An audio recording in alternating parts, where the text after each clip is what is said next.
अगला question 48 number है, बीज अंकुरण के लिए क्या आवश्यक है।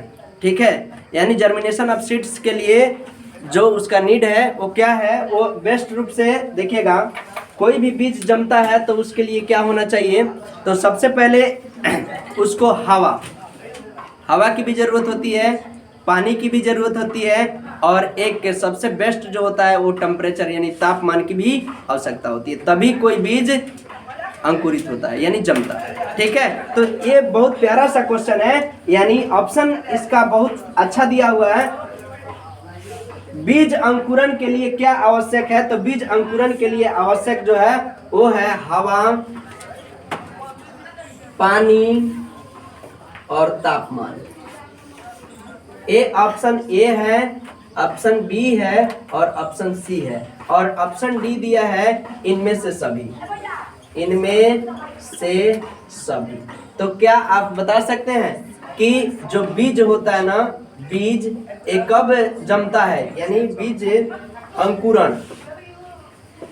अंकुरण कब होता है, तो उसको जब हवा मिलेगा तब भी होगा, पानी भी चाहिए और तापमान। पानी का मतलब नमी उसको चाहिए, क्या चाहिए, नमी चाहिए, ये नहीं कि ऑलरेडी पानी ही चाहिए, तो नमी को ही पानी बोलते हैं। और तापमान, तो टेम्परेचर भी चाहिए, कुछ तापमान भी होनी चाहिए, तब जाके वो अंकुरित होता है। इसलिए इसका आंसर क्या हो जाएगा, ऑप्शन नंबर डी, यानी हवा, पानी, तापमान सभी चाहिए बीज को अंकुरित होने के लिए। अगला क्वेश्चन है, पर्णहरित पाया जाता है। पर्णहरित किस में पाया जाता है, क्वेश्चन नंबर 49 है, ये 48 है। ठीक है, तो पर्णहरित पाया जाता है। पर्णहरित का मतलब होता है क्लोरोफिल। क्लोरोफिल किस में पाया जाता है, ठीक है, तो क्लोरोफिल पाया जाता है तो ये पौधों में पाया जाता है, कुछ जीवाणु जो होते हैं उसमें भी पाए जाते हैं। ठीक है, लेकिन यहाँ पे ऑप्शन दिया है पौधों में, जंतुओं में ए और बी दोनों, और विषाणुओं में, तो विषाणु में तो पाया नहीं जाता है, तो आंसर इसका केवल हो जाएगा पौधों में। ठीक है, क्लोरोफिल में कौन सी धातु मौजूद होती है, क्लोरोफिल में कौन सी धातु मौजूद होती है, तो बताइएगा। इसका आंसर होगा मैग्नीशियम। कौन सी धातु मौजूद होती है, मैग्नीशियम, यानी मैग्नीशियम की परमाणु संख्या Mg और परमाणु द्रव्यमान कितना होता है, 12। ठीक है, क्लोरोफिल का फॉर्मूला क्या होता है, क्लोरोफिल इसका सूत्र क्या होता है, तो सूत्र होता है C55 H72 O5 N4 Mg, यानी Mg का है तो मैग्नीशियम, तो मैग्नीशियम कौन सी धातु होती है, तो मैग्नीशियम होती है। C55 H72 O5 N4 Mg, ये होता है क्लोरोफिल का केमिकल फॉर्मूला। ठीक है, और क्लोरोफिल पर्णहरित पत्तियों में उपस्थित होती है, और पत्तियों जो होती है वृक्षों का श्वसन अंग होती है, क्या होती है, श्वसन अंग होती है। ठीक है, तो ये आपका आंसर हो जाएगा पौधे, ऑप्शन नंबर ए। ठीक है, बाकी नेक्स्ट क्वेश्चन यानी 50 नंबर क्वेश्चन, बिहार में अभ्यारण्य कहाँ अवस्थित है। ये सिमुलतला आवासीय विद्यालय का क्वेश्चन है। अगर आप एग्जाम दिए हैं, इतना सही अटेम्प्ट किए हैं, तो आप इस वीडियो को शेयर, सब्सक्राइब और लाइक करना ना भूलें, क्योंकि आपके सामने सारा क्वेश्चन का फैक्ट यानी सही एनालिसिस कराया जा रहा है। ठीक है, तो बिहार में अभ्यारण्य कहाँ अवस्थित है, क्वेश्चन नंबर 50। बिहार में जो अभ्यारण्य है, दिखाई दे रहा है, 50 नंबर क्वेश्चन है, अभ्यारण्य कहाँ पे, बिहार में। तो बिहार में बेगूसराय में नहीं, समस्तीपुर में नहीं, आरा में नहीं, पश्चिमी चंपारण में अभ्यारण्य है, पश्चिमी चंपारण में जो अभ्यारण्य है, उस अभ्यारण्य का नाम है वाल्मीकि रिजर्व टाइगर। ठीक है, क्या नाम है, वाल्मीकि रिजर्व टाइगर। ये जो है पश्चिमी चंपारण में अवस्थित है, जो वाल्मीकि नगर में है। ठीक है, और ये मुख्य रूप से बाघ के लिए प्रसिद्ध है। ये अभ्यारण्य किसके लिए प्रसिद्ध है, बाघ के लिए प्रसिद्ध है। ठीक है, एक और अभ्यारण्य का नाम बताइए, जिम कॉर्बेट नेशनल पार्क, जिसका नया नाम अभी क्या हो गया है, Jim Corbett National Park. Jim Corbett National Park. ठीक है, ये कहाँ है? तो ये उत्तराखंड में है। कहाँ है जी? उत्तराखंड में है। ठीक है, और उत्तराखंड में है। अब इसका नया नाम बदल दिया गया है, यानी जिम कार्बेट नेशनल पार्क का नाम बदल के अब कर दिया गया है राम गंगा नेशनल पार्क। कौन सा पार्क कर दिया गया है? Ram Ganga national Park. ठीक है, जो कहाँ स्थित है? उत्तराखंड में स्थित है। उत्तराखंड जो है ये गंगा नदी के किनारे है, इसलिए इसके नाम पे क्या कर दिया गया? इसका नाम ही रख दिया गया राम गंगा नेशनल पार्क। और ये जिम कार्बेट नेशनल पार्क जो है सबसे पहला नेशनल पार्क है। ठीक है, तो हमें क्वेश्चन ये नहीं पूछा बल्कि बिहार में पूछा है कि बिहार में कौन सा अभ्यारण्य है? तो पश्चिमी चंपारण में। किस जिले में अभ्यारण्य है? तो पश्चिमी चंपारण में ये अभ्यारण्य अवस्थित है। चलिए, इस क्वेश्चन का आंसर हो जाएगा डी। ठीक है, 50 का डी। अगला क्वेश्चन है, निम्नलिखित में कौन सा विषाणु जनित बीमारी है? कौन सा बीमारी विषाणु जनित? विषाणु मतलब क्या? वायरस, यानी वायरस से होने वाला जो रोग है, ठीक है, उसके बारे में पूछा गया है। ठीक है ना। अगला क्वेश्चन है 51 नंबर, निम्न में से कौन सा विषाणु जनित बीमारी है? यानी विषाणुओं से होने वाला रोग। तो जो विषाणु होते हैं ना, वायरस, ये वायरस के अध्ययन को क्या कहते हैं? वायरस के अध्ययन को क्या कहते हैं? वायरस का अध्ययन क्या कहलाता है? एक कहलाता है विषाणु विज्ञान, यानी इसको कहते हैं वायरोलॉजी, विषाणु विज्ञान। ठीक है, और वायरस का खोज किसने किया था? तो इवानोस्की। कौन किया था? इवानोस्की। अब देखिएगा, क्वेश्चन कह रहा है कि विषाणु जनित बीमारी, हम लोगों से पूछा क्या है? बीमारी। तो विषाणु जनित रोग, यानी जो इसमें ऑप्शन है ए नंबर में क्षय रोग। क्या है? क्षय रोग। ए नंबर में ऑप्शन बी है हैजा, और ऑप्शन सी है कोरोना, और ऑप्शन डी है टेटनस। ठीक है, तो ये रोग पूछा है, यानी विषाणु से होने वाला रोग, विषाणु जनित रोग कौन है? ठीक है, तो हम लोग जानते हैं कि इसके लिए विषाणु से होने वाला रोग और जीवाणु से होने वाला रोग, दोनों के लिए मैंने ट्रिक लिखाया था, और कवक से होने वाला रोग। ठीक है, उसमें से दोनों में आप दोनों अगर उसका ट्रिक याद करते हैं तो दोनों क्वेश्चन आपका बन जाएगा। यानी जीवाणु से भी पूछता तो बन जाता, और विषाणु से भी पूछता तो बन जाता। तो जीवाणु के लिए होता है जीवाणु से होने वाला रोग।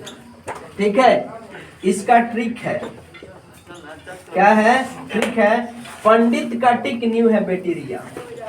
पंडित का टिक न्यू है बैक्टीरिया, यानी जीवाणु को कहते हैं बैक्टीरिया। ठीक है, पंडित प से बनता है कौन सा रोग? प्लेग, या पेचिस कह सकते हैं, पेचिस भी होता है, पेचिस। डी से डिप्थीरिया,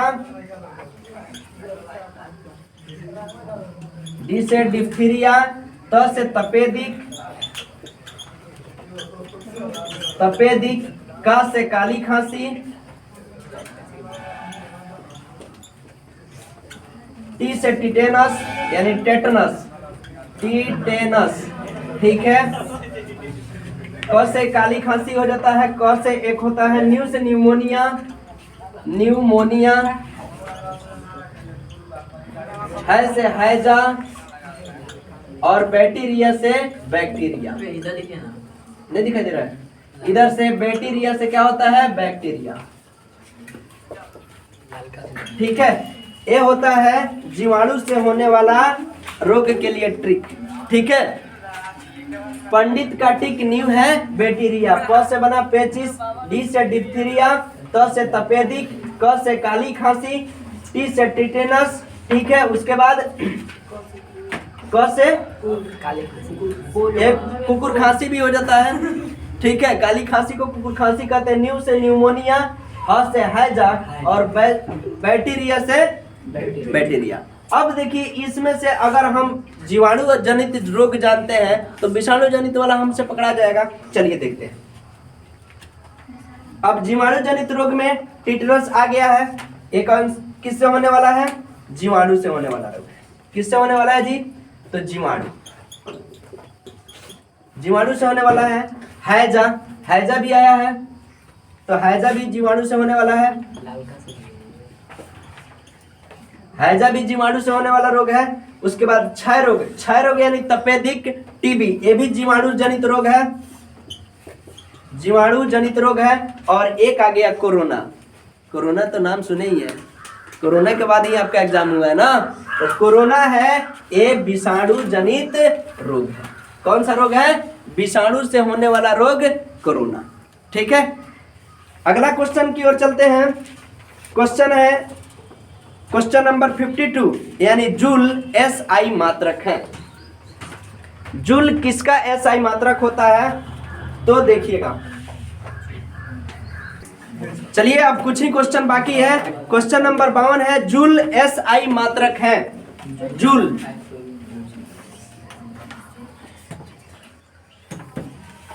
एसआई मात्रक है, ठीक है। ये जो मात्रक है किसका मात्रक है? क्वेश्चन पूछा गया 52 नंबर में कि जूल एसआई मात्रक है। ऑप्शन नंबर ए है संवेग का।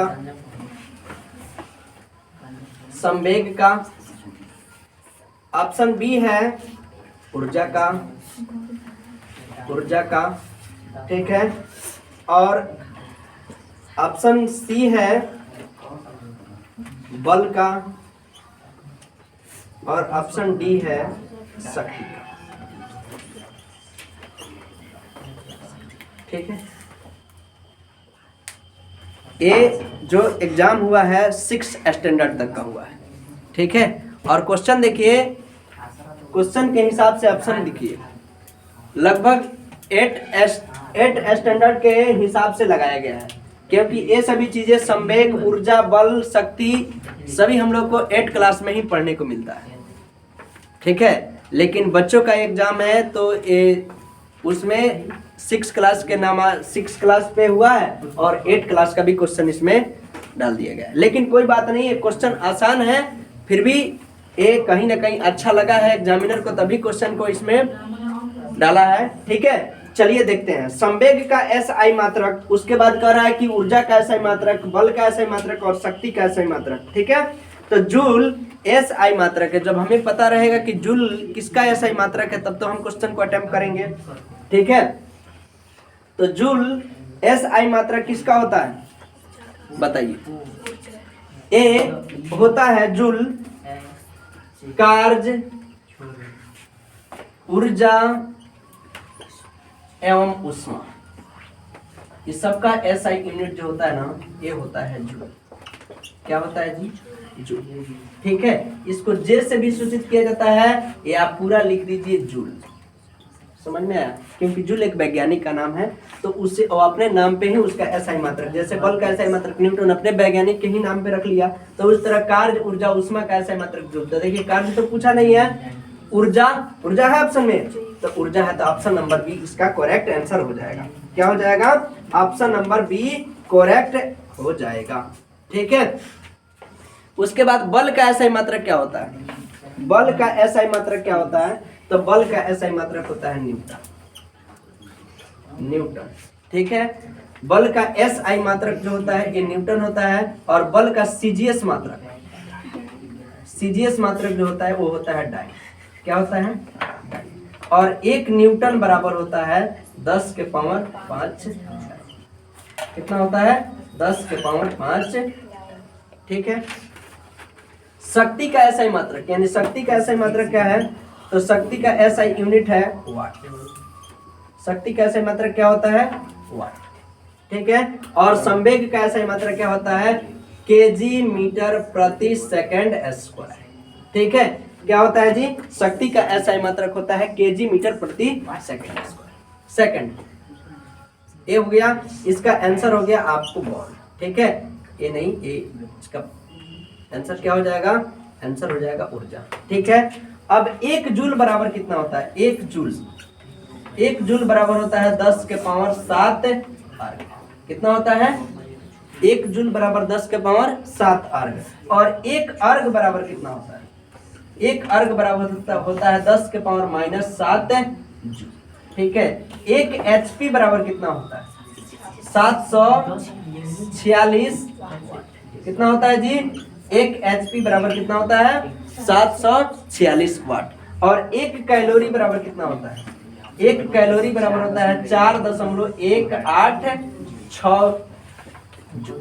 क्या होता है, 1 कैलोरी बराबर होता है 4.186 जूल, यानी इसको लिख सकते हैं 4.2 जूल। ठीक है, तो एक क्वेश्चन रहा, यानी जूल किसका SI मात्रक है, तो ऊर्जा का SI मात्रक है। गार्ज ऊर्जा उष्मा का SI मात्रक क्या होता है, जूल होता है। 1 जूल बराबर 10 के पावर 7 अर्ग, 1 अर्ग बराबर 10 के पावर -7 जूल, 1 HP बराबर 746 वाट, 1 कैलोरी बराबर 4.18 यानी 4 जूल। उसके बाद बल का SI मात्रक CGS मात्रक डाइन होता है और SI मात्रक न्यूटन होता है। 1 न्यूटन बराबर 10 के पावर 5 डाइन भी होता है। ठीक है, और शक्ति का SI मात्रक वाट होता है। ठीक है, चलिए अगला क्वेश्चन है, क्वेश्चन नंबर है कि शून्य का आविष्कार किसने किया था। शून्य का आविष्कार किसने किया था, तो शून्य का आविष्कार आर्यभट्ट ने किया था। शून्य का आविष्कार तो आर्यभट्ट, इसका सीधा आंसर हो जाएगा, क्या हो जाएगा, आर्यभट्ट। और ऑप्शन दिया है CB रमन, तो CB रमन को फर्स्ट नोबेल प्राइज मिला था भौतिकी के क्षेत्र में, और CB रमन का जन्म हुआ था CB रमन। ये भौतिकी में इनको फर्स्ट बार क्या मिला था, भौतिकी में नोबेल मिला था, नोबेल प्राइज मिला था ये। और इनका जन्म जो हुआ था, CB रमन का जन्म वो हुआ था 7 नवंबर 1888 ईस्वी में हुआ था। कब हुआ था, 7 नवंबर 1888 ईस्वी को CB रमन का जन्म हुआ था। इनको भौतिकी में नोबेल प्राइज मिला था, फर्स्ट पहले बार ही नोबेल प्राइज मिला था, इसलिए इनका भी ऑप्शन में नाम है। और एक है मूलर और मिलर, ये कुछ नहीं है। ठीक है, अगला है क्वेश्चन नंबर 54, सूर्य प्रकाश के स्पेक्ट्रम में कितने रंग होते हैं। सूर्य प्रकाश के स्पेक्ट्रम में कितने रंग होते हैं। सूर्य प्रकाश के स्पेक्ट्रम में 7 रंग होते हैं। कितने रंग होते हैं जी, सूर्य स्पेक्ट्रम कहे तो वर्णपट, इसमें कितने रंग होते हैं, तो रंगों की संख्या 7 होती है। ठीक है, बैजानी हपी नाला, ठीक है, बैगनी, नीला, जामुनी, ठीक है, उसके बाद श्वेत, ये सब चीजों से मिलकर के बना है स्पेक्ट्रम। तो इसमें कितने रंग होते हैं, 7। सीधा ऑप्शन नंबर C इसके लिए करेक्ट आंसर हो जाएगा। ठीक है, लाल रंग का तरंगदैर्घ्य, लाल रंग का तरंगदैर्घ्य,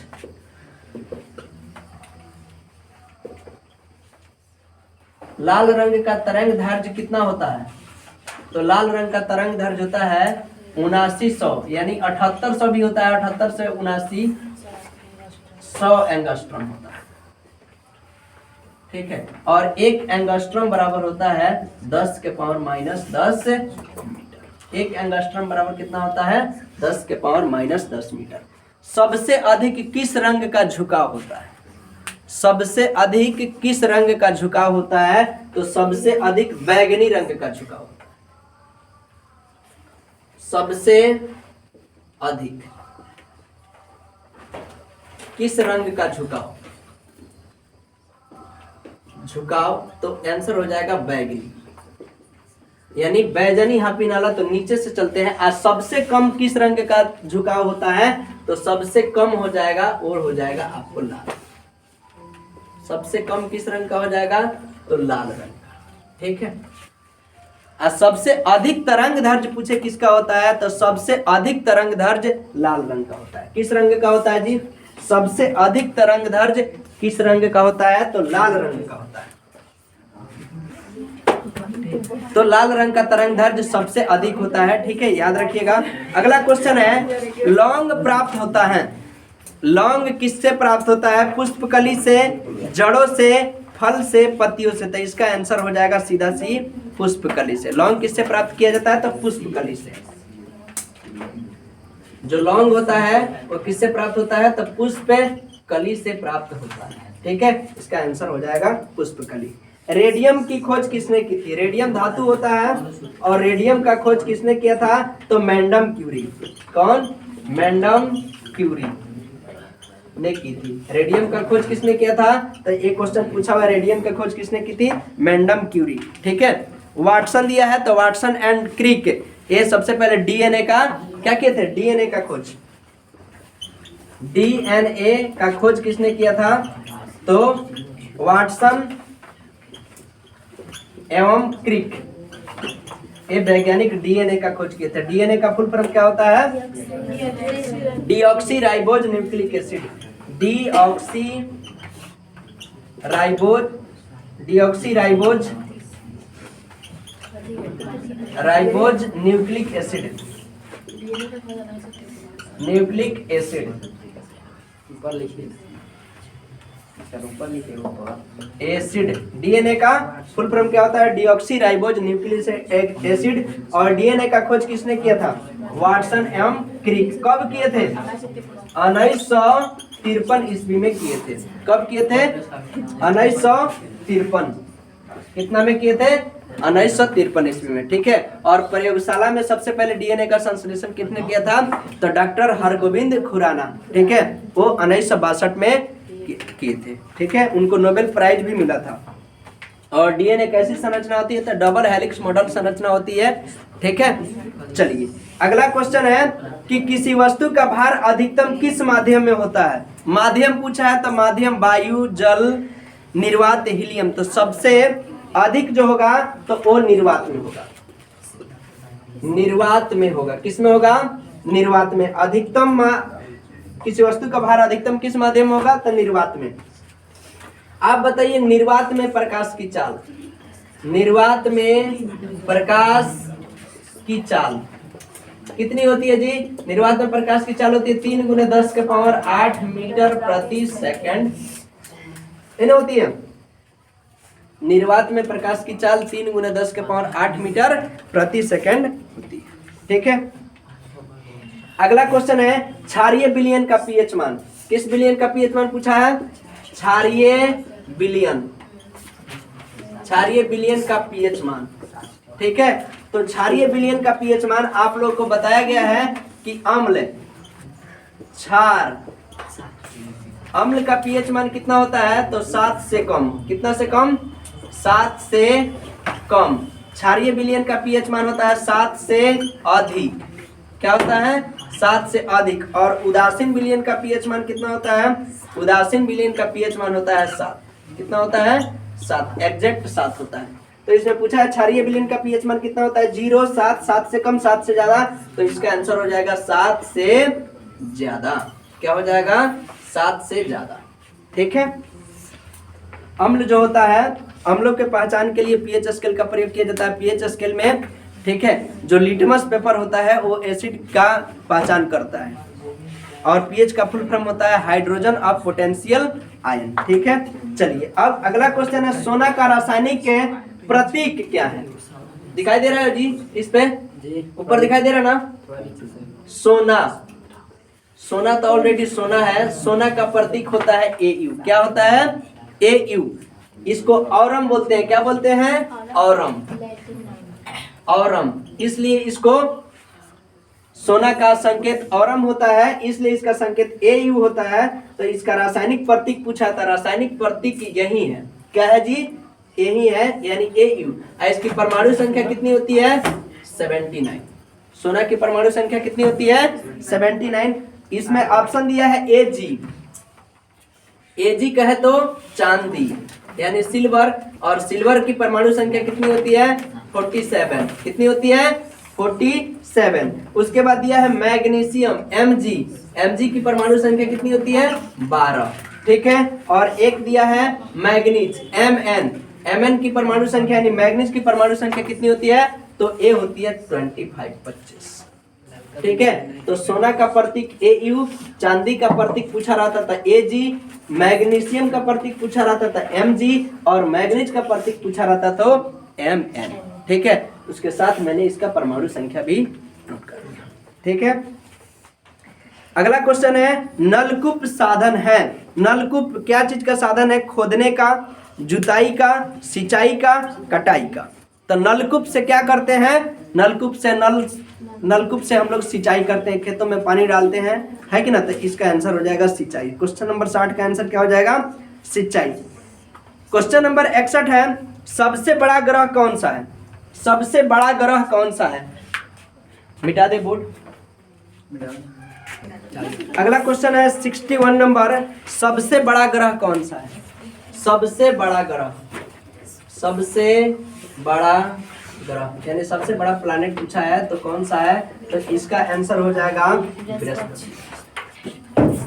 बृहस्पति, ठीक है, सबसे बड़ा ग्रह कौन है बृहस्पति है। अब यहीं पे लिखिए सबसे छोटा ग्रह, सबसे छोटा ग्रह, सबसे छोटा ग्रह कौन होता है बुध, जौन की सूर्य की परिक्रमा 88 दिनों में कर लेता है। कितने दिनों में 88 दिनों में करता है।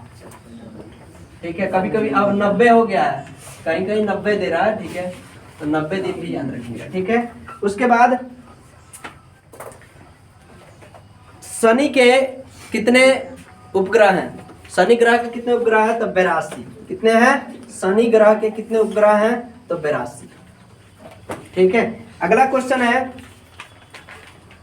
ऊष्मा का सर्वोत्तम चालक है, ऊष्मा किसका, ऊष्मा का सर्वोत्तम चालक है।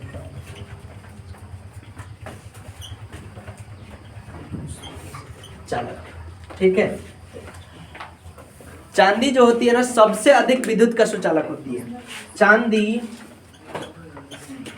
यानी Ag47, Ag47, चांदी सबसे अधिक विद्युत का सुचालक।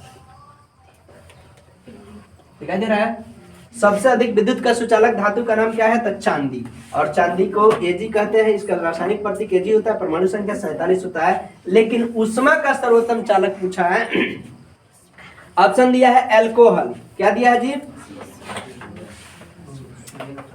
एल्कोहल। ऑप्शन ए में है अल्कोहल,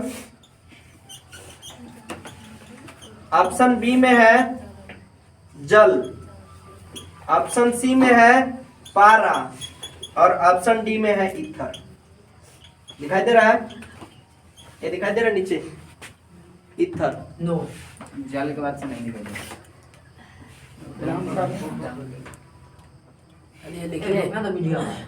एल्कोहल, ऑप्शन ए में एल्कोहल, ऑप्शन बी में जल, ऑप्शन सी में पारा, ऑप्शन डी में ईथर। ठीक है, तो एल्कोहल का सूत्र क्या होता है तो एल्कोहल का सूत्र होता है OH। क्या होता है जी OH। जल का फॉर्मूला होता है H2O, पारा का होता है संकेत Hg, ठीक है, और ईथर का होता है बॉन्ड O। ठीक है, तो इसमें कह रहा है कि ऊष्मा का सर्वोत्तम चालक है, तो ऊष्मा का सर्वोत्तम चालक के लिए पारा का प्रयोग किया जाता है।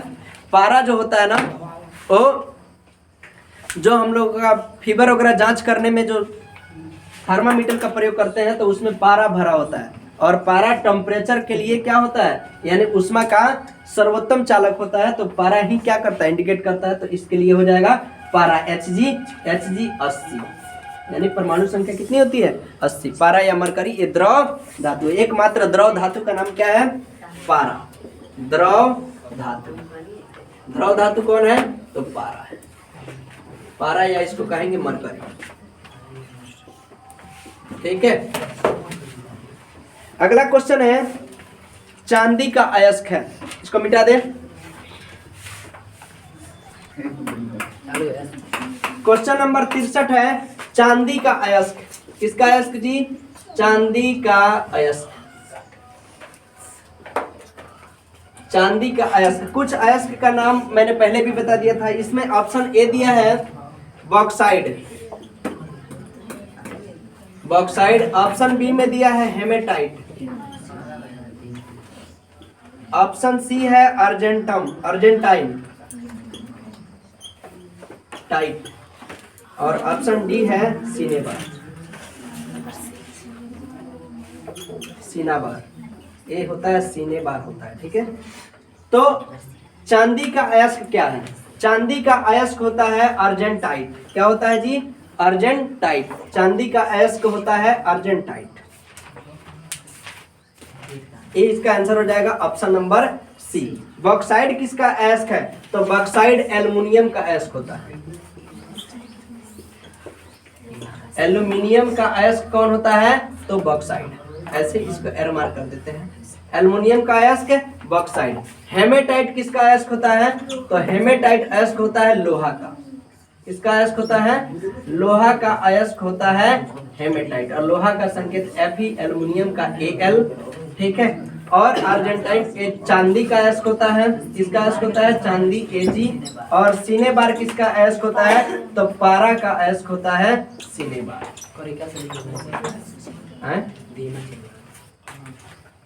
पारा का अयस्क होता है सिनेबार, ठीक है। तो इसके लिए आंसर हो जाएगा अर्जेंटाइट। यानी फिर से देख लीजिए, एल्युमिनियम का अयस्क बॉक्साइड, लोहा का अयस्क हेमेटाइट, चांदी का अयस्क अर्जेंटाइट और पारा का अयस्क सिनेबार, ठीक है। चलिए अगला क्वेश्चन है लोहा प्रचुर मात्रा में पाया जाता है। ऑप्शन दूध में, फलों में, अंडा में और हरी सब्जियों में, ठीक है। तो लोहा, लोहा जो होता है ना सबसे अधिक मात्रा में किस में पाया जाता है? तो लोहा हरी सब्जियों में पाया जाता है। हरी सब्जियों में पाया जाता है, ठीक है। हरी सब्जियों में सबसे ज्यादा लोहा पाया जाता है, क्योंकि ये जो होता है ना इसमें आयरन की मात्रा उपस्थित होती है। तो आयरन ही होता है लोहा। डायरेक्ट लोहा नहीं खाते हम लोग, आयरन को खाते हैं, ठीक है। और हरी पत्तेदार सब्जी, सेव इसका मुख्य स्रोत है, केला भी स्रोत है, ठीक है। तो लोहा के लिए यानी स्रोत क्या है? तो इसका आप फल में ले लीजिएगा तो ये हो जाएंगे आपको केला। सबसे ज्यादा केला में होता है, तब सेव में होता है। सेव को देखते हैं काट के छोड़ने के बाद उसमें भूरा कलर का बन जाता है तो अभिक्रिया कर लेता है। सेव, केला और एक हरी पत्तेदार सब्जी। उसके बाद पालक में भी होता है, ठीक है। तो हरी पत्तेदार है, तो ये सब चीजें लोहा उसमें उपस्थित होता है, ठीक है। अगला क्वेश्चन में अगला कह रहा है कि दूध में, तो दूध में लोहा नहीं होता है। दूध क्या है? दूध एक संपूर्ण आहार है। क्या है? संपूर्ण आहार है और इसमें होता है कैल्शियम। क्या होता है जी? कैल्शियम। कैल्शियम होता है। दूध एक संपूर्ण आहार है। दूध पायस भी है। इसमें संपूर्ण, इसको संपूर्ण आहार के नाम से जाना जाता है। इसमें कैल्शियम होती है, ठीक है। और दूध का पीला रंग जो होता है वो बीटा कैरोटीन के कारण होता है। दूध उजला कलर का भी होता है और दूध का हल्का पीला जो होता है ना वो रंग किसके कारण होता है? Beta carotene. बीटा कैरोटीन, ठीक है। बीटा कैरोटीन के कारण होता है, ठीक है। अगला है अंडा। तो अंडा का जो कवच होता है, अंडा का जो कवच बना होता है ऊपर का, वो किसका बना होता है? तो कैल्शियम प्लस फास्फोरस, फास्फोरस से मिलके बना होता है। कैल्शियम